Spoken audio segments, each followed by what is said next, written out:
where they're handcuffs, but they're human hands. They're human hands, and they grip on, and you're like, to this day, most terrifying toy I've ever owned. The science behind this is not good. Out of control. It's like you basically have reanimated dead hands. And they were white hands. White hands.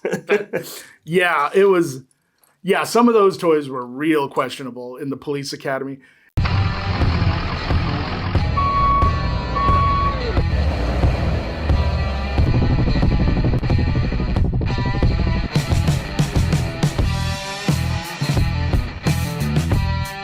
Welcome back to Building Friendships. I am your host, John Sosis, and we are here with another good one.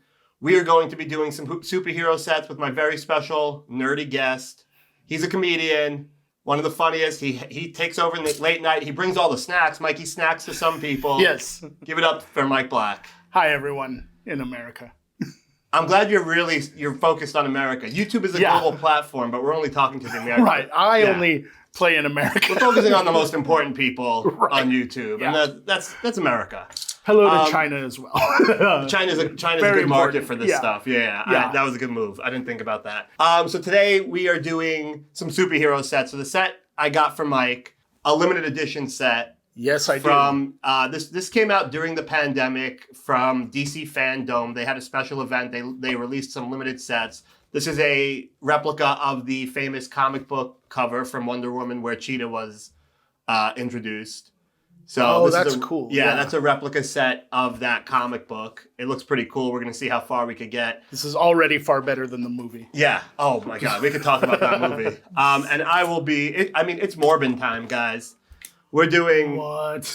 We're doing Miles Morales' car, which is relevant since the movie just came out across the Spider-Verse. And it comes with the first Morbius minifigure. And yeah, it's Morbin time. Let's get started. And that's a very cool looking Morbius. It looks like he did in the Silver Age sort of hate. Yeah, and it's from the animated series also, from the 90s Fox series. Yeah, where he had the big flared out 70s vampire collar. And he had that nice looking coat. Here's the weird thing about Lego, and at some point I do want to get some Marvel directors on here. They create vehicles and stuff that didn't exist couldn't anywhere. Possibly have been, And I'm always curious because the Marvel movies, let's get started. But the Marvel movies are always so secretive that I start to wonder if the directors get scared that the Lego basically is given maybe a few pieces of the movie, like, hey, there's a motorcycle in here. You can create a motorcycle that's a replica of something in the movie. We'll show you the motorcycle. But then there's other things like like for Marvel, one of the Lego sets was the Hulkbuster, but for War Machine, the War Machine Hulkbuster. Okay, yeah. And I'm like, as a director, I would, or as the studio, I would hate for something that's not in the movie to be created as if it was in the movie, where it might turn people off. Like, I would be furious if I'm creating this movie and all these sets are coming. Do you think anyone would have been turned off by the War Machine? Okay, so that's why it brings me to that. There were when those sets got announced, there were so many people online that were furious about They were mad. They were like, oh, this movie's going to suck. There's a War Machine Hulkbuster. Unacceptable. Yeah. And I was like, what do you expect? It's the same character in every movie. They need to create some new things. You know where that started was the Kenner Star Wars stuff. Yes. They started doing all these wacky, for the second movie, more off-camera vehicles and stuff like that, and people were like, I never saw that in the movie because it didn't exist. Yeah, it was Brennan. They needed to sell some stuff at Christmas time, basically. And so, people don't understand that in the Marvel movies. There's a reason that these characters sometimes only they get their new suit at the end of the movie. Yeah, and then the sequel, it's a brand new movie. It's like, well, they're not going to sell the same toy for 4 years, like the same cycle. Yeah, because back in the 90s, and you know this, and we're obviously getting deep into the nerd world. Toys were created to sell the TV, created before the TV show. Right. They created toys, then they created the cartoon to help sell the toys. Yeah. And we're sort of getting back into that, the way that Hasbro is kind of creating a universe based on toys versus creating the universe that the toys then come from. Exactly. And I believe Transformers was on that list. Transformers, G.I. Joe, He-Man. Ninja Turtles. He-Man was the blueprint for it. That was the one first that they one, really yeah. started it with, where they had tried to sell the toys just by themselves. And like Castle Grayskull was so scary that the guy at Toys R Us was like, we're not going to carry that thing. And then they put it on a hit cartoon and they were like, we can't order enough of those. Get them in the building as quick as you can. And it's funny, like that's just how it worked. It's like, let's build and that's why the shows were probably the quality that they were. Yeah. I think there was a big part of it that was just, well, we just need something on TV that's going to help sell this that isn't a 30-second ad. Right.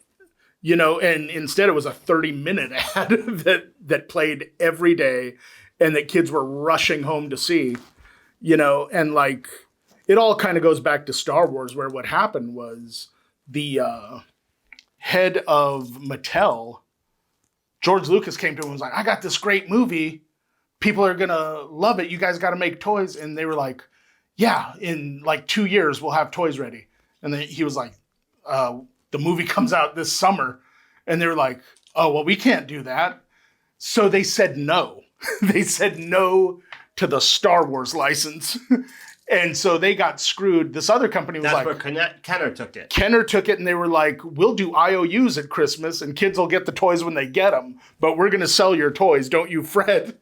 And so Mattel has all this egg on their face, right? They're like, they're the company that royally screwed themselves. Yeah. And so they were like, we need something. And that's where He-Man came in. And then they started doing all this legislation to get like, oh, if you put like 20 seconds of educational material in your cartoon, the other 29% can be pure advertising. And them's was the Reagan years, you know? What do you remember what your first toy was? My very first... Like your first action figure? Yeah, my very first action figure was a Mego Spider-Man. And that was, they were about like 8 inches tall, somewhere around there. And they each had like full-on cloth costumes that if you had any sort of pets, it was just a matter of time till they ripped all their clothes off and chewed them to pieces, you know. But yeah, Mego Spider-Man was pretty cool. And they, even back then, they did some cool, like, weird variant sort of offshoot stuff where they had like a Spider-Man that had web shooters, but his web shooters were basically a rubber arm full of glue. And so it was just a license to make a mess. It was just terrible. Oh, man. Yeah, I think I was big on the Police Academy. Do you remember that? Oh, yeah. That to this day, and I'll pop it up on the screen, has one of the creepiest toys ever. The handcuffs. With their handcuffs, but they're human hands. They're human hands, and they grip on, and you're like... To this day, most terrifying toy I've ever owned. The science behind this is not good. Out of control. It's like, you basically have reanimated dead hands. And they were white hands. White hands. Yeah, it was... Yeah, some of those toys were real questionable in the Police Academy.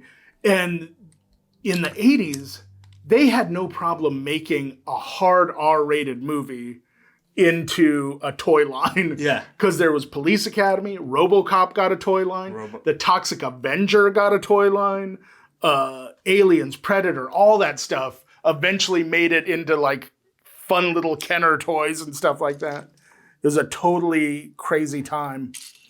But there's back when people knew how to have fun. Yeah, and the cocaine was just better at that makes that sense time. You know, I messed up already. That's the fun of this. Wonder Woman was supposed to have a skirt on. And that's sexist. In my dumb mind, I was like, she looks great without a skirt. But it's clearly part of her. It's part of the attire. Full look. It's part of her charm. I saw the Star-Spangled Underwear, and I was like, she's done. What do I have to worry about? But no, there you go. She needed that extra bit of patriotism. So let's talk Mike Black. Where are you from originally? I was born in San Antonio, Texas. Okay. But we moved when I was like 2. And we moved to Aurora, Colorado. Okay. Which, you know, has an infamous sort of history now. But it was a good, you know, suburbs to live in. Yeah. But honestly, if you weren't like super into sports or religion, it gave you motivation to leave, you know? And That makes sense. So I was not really into those. I did a lot of like theater and stuff like that when I was a kid. And it was also home of the official Star Wars fan club and the official Star Trek fan club.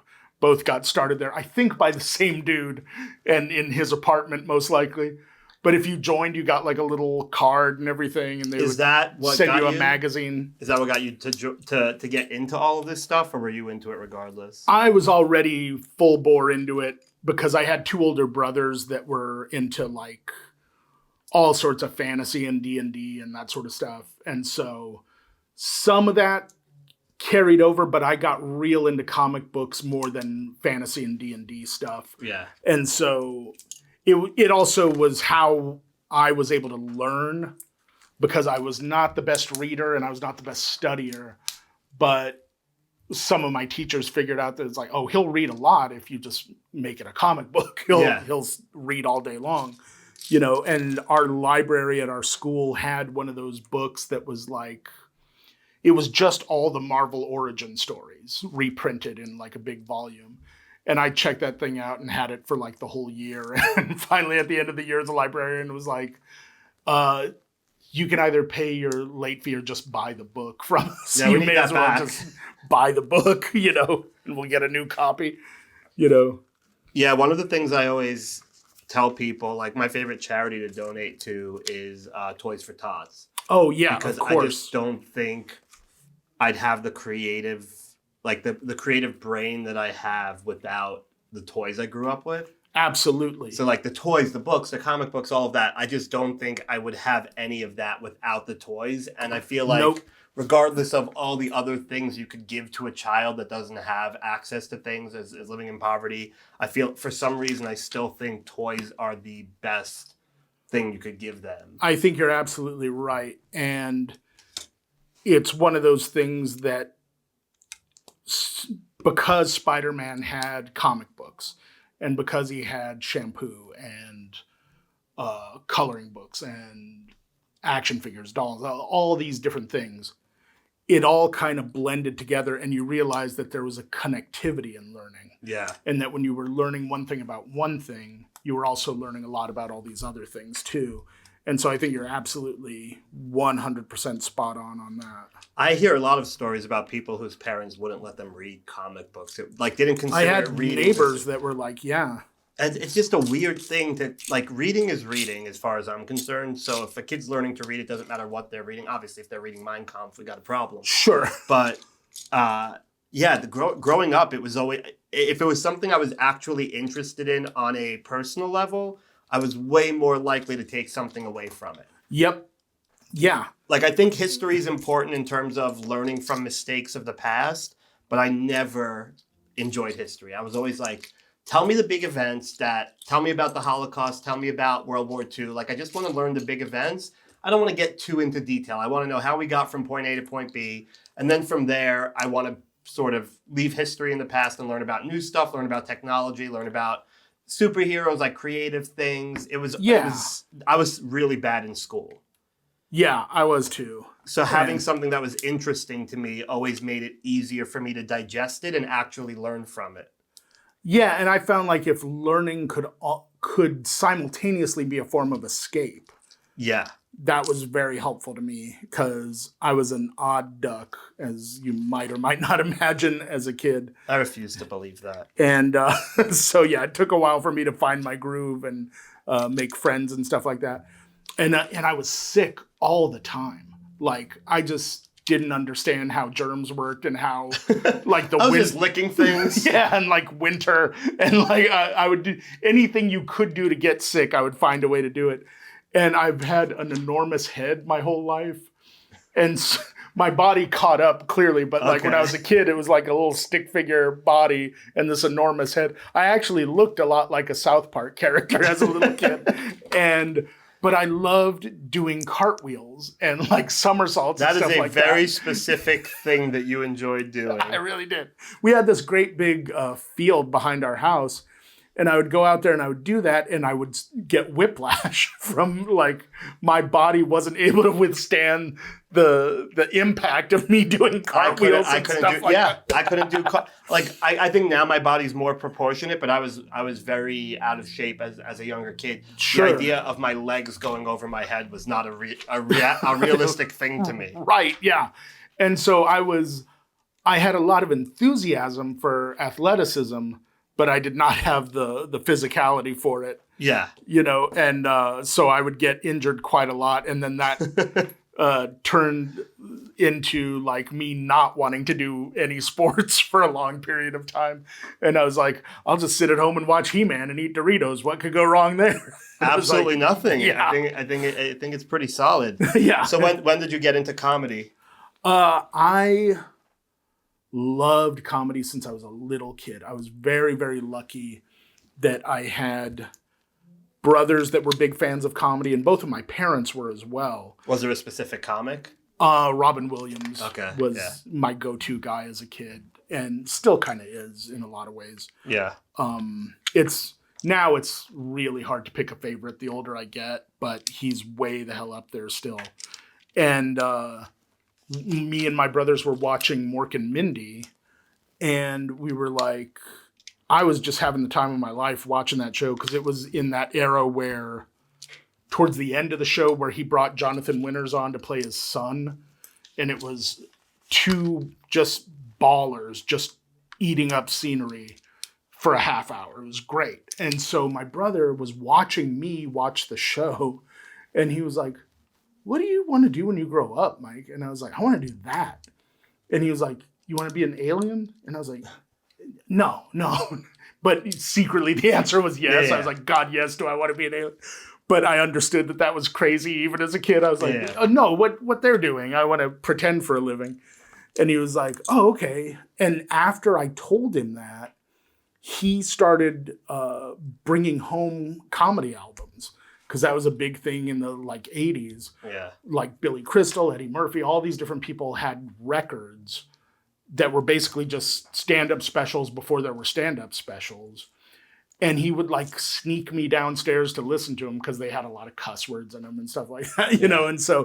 And my dad caught us, and the only hard and fast rule he had, because you got to keep in mind he was a kid raised in the 50s. Yeah. He didn't want Cheech and Chong. That was his one hard and fast rule. He was like, I don't want any drug humor. He's too little for that. He can't be hearing that sort of stuff. And my brother was like, okay. And then immediately went and bought Cheech and Chong albums and brought those. That'll do it. You know? And so, yeah, I was very lucky. And then he got a job at a movie theater, and I got free passes to everything, even when he wasn't there. And it was one of those back when they had multiplexes. It was 20 screens. So I was seeing shit in the theater that nobody was seeing even on home video or on HBO or anything like that. If it was a B movie of that era, I probably saw it in the theater. I saw Troll, Critters 2, all sorts of stuff like that, way before anyone else. Kids at school thought I was making up half the movies that I saw. Is Star Wars your favorite movie? No, it is not. What's your favorite movie? God, that is tough. You can give me a top, movie in your top 5. It's a very hard question. I do a genre version of it. I could tell you my favorite movie in every genre. Okay, that's a little bit easier, but even that is difficult for me. But I will try it. Let's go. My favorite comedy is one that most people are like, "What?" And it's Raising Arizona. Oh, interesting. Because I have never not wanted to watch that movie. That's what so we have the horror podcast here. Shout out to Katie on the board. Hey, Katie. And we were talking to Anthony Jeselnik, and one of the things that I consider when talking about how I rate a movie is how many times I could watch it, or my ability to keep watching it or rewatch it. A lot of people see a movie once and they never see it again. I'm like, well, if you rated that high, I think your rating chart's off. Right. If I see a movie 10 times, we've now crossed the 5 above 5. And then from there, I could give you a good, solid rating based on how many times. That's a much more realistic rating for me. That fits with my metric too. Where Yeah, it's like the performances in it are so good. It's so well written. It's so quotable. Yeah. That opening 10-minute segment before the title even comes up, where it's just Nicolas Cage explaining the situation. Yeah. The whole part with the bounty hunter, his introduction in the nightmare, and him just riding down the street and he throws the grenade at the rabbit. And he's like, he was especially hard on the little things. I was like, Jesus Christ. And then we're not even in all that far when John Goodman is brought in and he just annihilates his part through the entire movie. It's so good. And it's one of those that I saw it when I was a kid and I was like, that was a pretty good movie. Then I saw it again later in life and I was like, I have a feeling this movie gets better the older you get, and it does. There are a few of those. You know? Like I would say those are my favorite movies also. So like I would say my top three are Weekend at Bernie's, that's Robin really Hood Men good in Tights, Yeah. and Clueless was the one where you have to get older, but also you have to live in LA at some point or visit LA for a long period of time. Clueless, I think, is just I won't say underrated. I think a lot of people like it, but it is just a start to finish genius movie. It doesn't really it has a small plot to it. There's not a real big story that you have to follow. It's just the insanity of some high school kids in LA. And it's really just a well-written, well-directed, the cast, everything is perfect about that. And it's quotable. I think that goes into my rating as Absolutely well. too. Where Weekend at Bernie's I don't think is as quotable, but it makes me laugh so fucking hard. Yeah. And just credit to the guy who played Bernie. Oh my God. For the ego you have to put aside for that. Oh yeah, and also the commitment to that face. That, you know, I'm just gonna stick with this smirk the entire movie. Yeah. And like I know they use dummies and stuff here and there, but the scenes that he was there playing it, you've got to be a really smart and gifted comedian to pull that off. That's a movie where the blooper reel was probably I've still never seen one, and I should probably look it up since it is one of my favorite movies. But that must be a phenomenal blooper reel. Oh yeah. Well, his performance ties in oddly enough to one of by far my favorite action movie, Terminator 2. Really? Okay. Yeah. And the performances in that, where there are these really elaborate fight scenes where people are like, Arnold's getting his head thrown through a window and shit like that, and he's not allowed to change his expression at all. Robot. Yeah. And it's like, everyone kind of has this preconceived idea of him as like, well, he's Arnold, he's going to be fine, it's not a big deal. But it's like, he's still a human being, and it's still your face getting thrown through plate glass window, you know. And the other Austrians, man. Yeah. It's that Austrian blood. Yeah. Just keep hitting me in the face. We're getting an Oscar. We're going to get this one. But, you know, there's that fun story about the first Terminator where James Cameron, he came up to James Cameron and he goes, I don't think the dialogue's right. I don't think a computer would say, I'll be back. That's a contraction. The computer would say, I will be back. And Cameron looked at him and went, I'm the fucking writer, you're the fucking actor, say what I wrote. And so he was like, to his credit, he was right, you know. And, you know, that's my favorite part of the commentary on Armageddon. Did you ever hear the Armageddon commentary with Ben Affleck? Long time ago. So Ben Affleck goes, well, I went to Michael Bay, and I was like, listen, this is a little bit messy. Like, wouldn't it be easier to train astronauts to drill versus train drillers to be astronauts? And he goes, Michael Bay looked at me and said, shut the fuck up. And I feel like that's such a good, it's such a good, like, he's not wrong, but you have to, what are we going to do? Rewrite the movie right now? It's like, why are we even talking about this? Yeah. And it's like, sometimes the mess is there because the mess is more interesting, you know? It's like, logically that would make much more sense to do. Well, that's the other thing. Sometimes you have to look at the movie you're making and realize the movie you're making. I don't think anybody on the set of Face Off with Travolta and Nick Cage were like, wait, this doesn't feel scientifically accurate. How do we... These men have different skulls. It wouldn't make sense. How does this work? Nobody brought that up. Everybody was on board from day one. This is great. Let's do it. I like to think Gina Gershon brought it up day one. You think so? She just came in and was like, look, guys, this doesn't feel right. This doesn't seem right. Is this how it would go? Shut the fuck up, Gina. It's a little too late. And I've never been more in love with Gina Gershon than in that movie. Oh, she's so was good in that. So good. So when did you get past at the store? Just jumping around. Oh, okay. God, that was 2001. That long ago. I'm an aged vampire comic, but yeah, I had two different showcases, but the important one was the one to be a paid regular here. Okay. And at that time, they showcased you to be a non-paid regular, and then they showcased you to be a paid regular. And Ari, it was all kind of like set up in my favor, where like Ari was running interference with Mitzi. He was sitting next to her. And then Bobby Lee had recommended me. And it was all kind of like a guy getting made in the mob, that sort of thing at that time, you know. And my car broke down the day of the showcase. Oh, no. Like an hour before. Oh, no. So I was like on the bus going over my act in my head. And they'd told me, you have 10 minutes. So, you know, do your best 10 minutes no matter what. And don't deviate from it. And if she calls you over, say hi to her. If she doesn't, leave her the hell alone and just walk out of the room.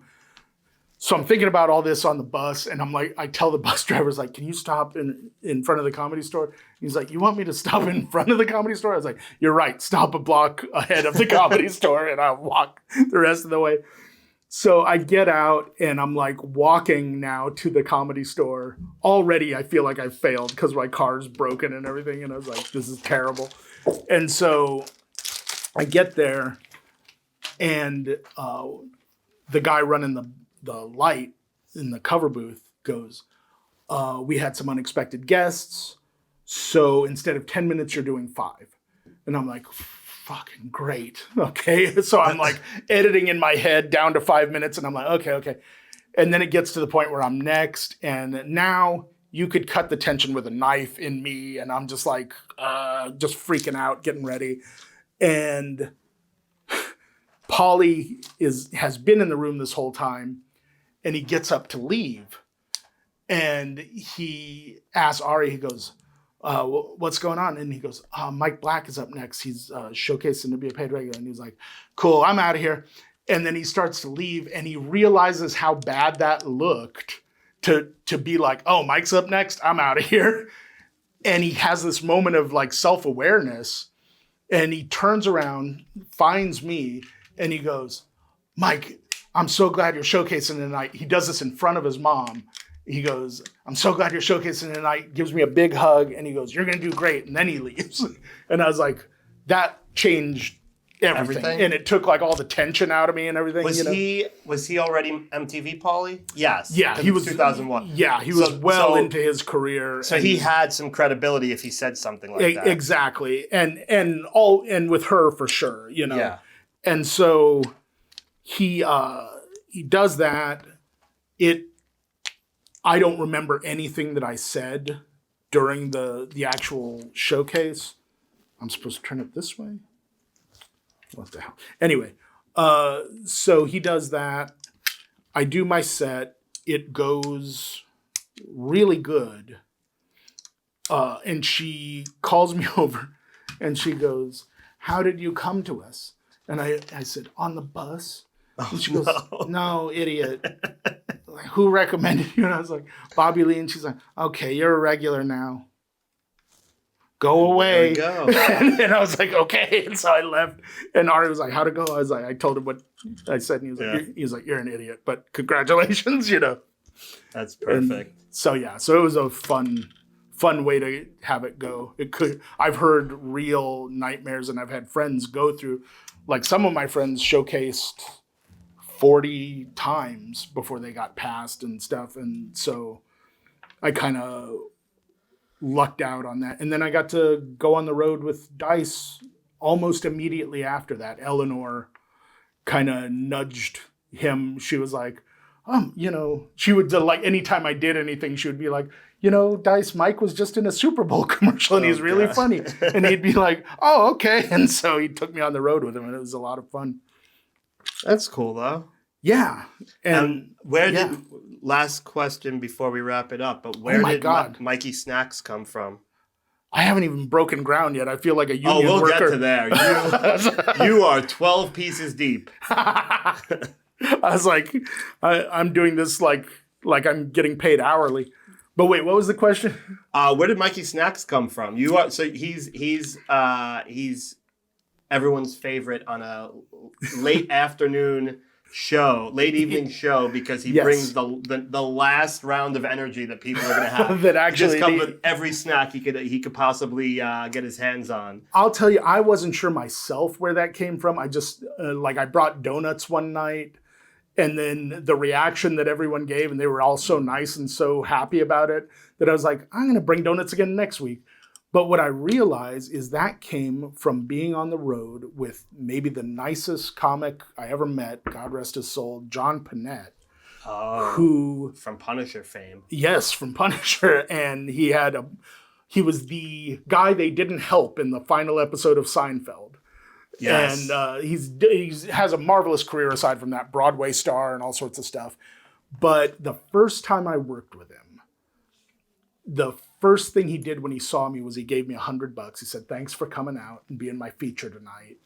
And then he offered me some avocado, and he said, "I'm told it's the good fat, like me." And so we hit it off like right away. He was really nice. That weekend, this was at the Tempe Improv. At the end of the weekend, he threw a pizza party for the staff and gave them all signed autographed, well, redundant, but yeah, autographed copies of his DVD. And everyone was just over the moon. He tipped everyone all the time for anything. You know, someone would hand him a napkin and he would tip them. And I asked him, I was like, you're probably the nicest comic I've met to your coworkers of anybody. I was like, were you always like that? He was like, I picked that up from Mr. S.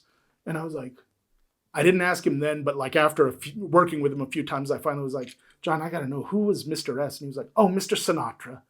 And I was like, you worked with Frank Sinatra? He was like, till the week before he died, but he wanted Rickles for that week. And I was like, that's kind of sweet too.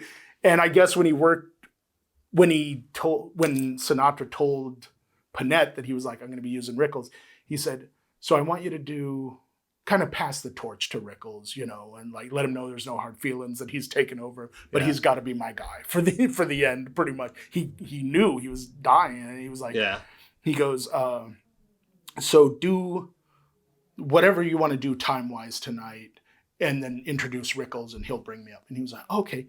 He knew it was his last show with him, so he does the most dynamite 10 minutes he's got. At the end of his set, he gets a standing ovation. And he's like crying because he knows it's his last set with Sinatra, who's been like so great to him. Yeah. Rickles comes up on stage, shakes his hand, gives him a big hug, and goes, "You'll get him next time." That's perfect. You can't ask for a better thing than that. That's the perfect Rickles. You can't ask for a better thing, you know? And so good. yeah. And so I thought, like, I've always tried to treat people nice, but it was like, that guy was like, kind of like, do that. If you get to a level where you have the means, be like that. It's you know? It's such a small thing to do. Like me, it was more of a bribery for me. When I started here, I would bring donuts every night. Yeah. And it was like, I'm the new guy, be nice to me. Yeah. This is a pirate ship. Bribes work very well here. Yep. So yeah. All right. Well, where can they find you? Well, I guess let's start with the reveal, because we'll start with mine. Okay. We got this done. We You got are the car shitting done. me. We got the car done. We got the minifigures gonna- done. We're I'm gonna good to go. punch you right in the mouth. That's Oh my God! Don't threaten me with a good time. that's the worst thing I've ever. Yeah, we got everything done. We had. Can we see where you were I'd at? rather you didn't. I got the people done. I think that's an important step. And then we're in the research and development phase of the rest of it. This is the saddest thing. I didn't know it was going to be this 1, 2, 3, bad. 4, 5, 6, 7, 8, 9, 10. About 15 pieces in. It's sad that you can count, but yes, about 15 pieces in.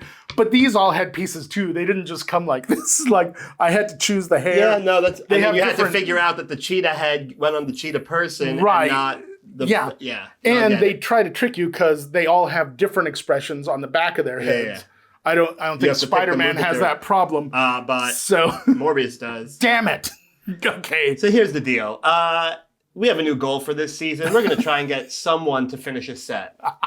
I think that's our new goal. Has anyone finished a set so far? You're going to be probably in the middle of the season. We've only shot 4 episodes so far. The answer is no. I was really trying to do it right, and I got kind of and you will. mixed up. And you're going to send me a picture when your episode is out. We're going to post the finished product. Yes. When you take it home and actually finish it. Oh, But good. Yeah. For 'cause now, I was like, we basically have a platform, and that's it. a staging area. If these 3 want to do Shakespeare in the Park, they're all set. Okay, for so that. the answer is not a Lego store, but where can people find you? At Mike Black is back. I'm pretty much on Instagram and TikTok is where I do everything. So yeah, so check me out there or here. I'm here a lot. So Cool. come see That's me the here. Comedy Store. I won't be working here when these come out, but the Comedy Store Yes. in West Hollywood. Yeah, follow me at Say Sosis. What? Oh, we got back from VidCon. This is how they say it. Smash the subscribe button. Just smash it. You could click it, but if you smash it, It's much more helpful. It makes me feel better. All right. Until next time. Thank you, Mike. Thank you.